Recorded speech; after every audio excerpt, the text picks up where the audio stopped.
Hello, my name is Lisa Thompson, and I was the chair and author of the Safeguarding Adult Review pertaining to the death of Patsy.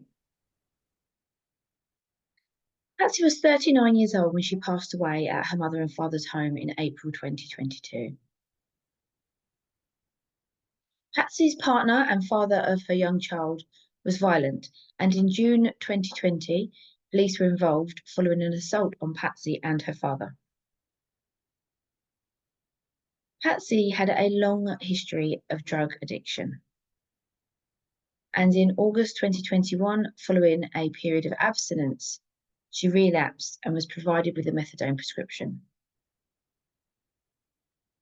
Patsy reported at this point that her illicit substance use was under control, but in January 2022, she disclosed excessive alcohol use to her GP. Patsy had been sofa surfing, and her young child had been living with Patsy's mother through an informal agreement.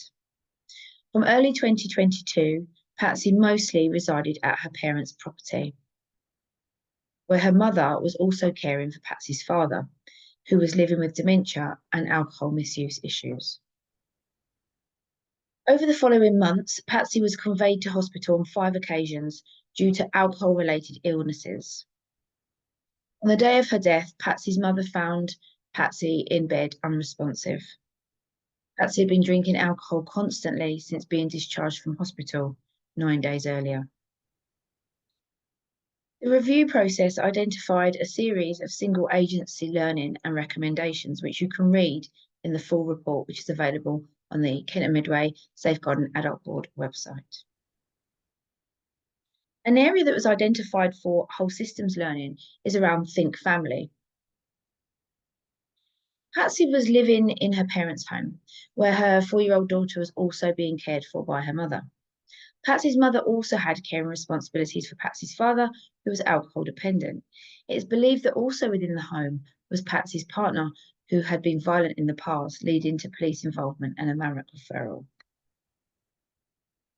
It was recommended through the review that all agencies should introduce a Think Family approach if they're all not already working in that way. Some questions you can ask yourself are, does your practice include consideration of all members of the family or household, or even the close community? What risk factors should be identified and assessed within the family, the household, or the close community? For example, domestic abuse perpetration or victimization between family members. Also, what strength factors may be identified within a family, throughout a household, or even within the close community? And how would these be assessed in the context of your work? You could ask yourself, what processes do you have in place to support this whole family approach to assessment and planning? And also, what processes would help you to assess the whole family unit? The full report can be read at the Kent and Midway Safeguarding Adult Board website, and there's also a learning briefing available for you to use within your training sessions. Thank you for listening.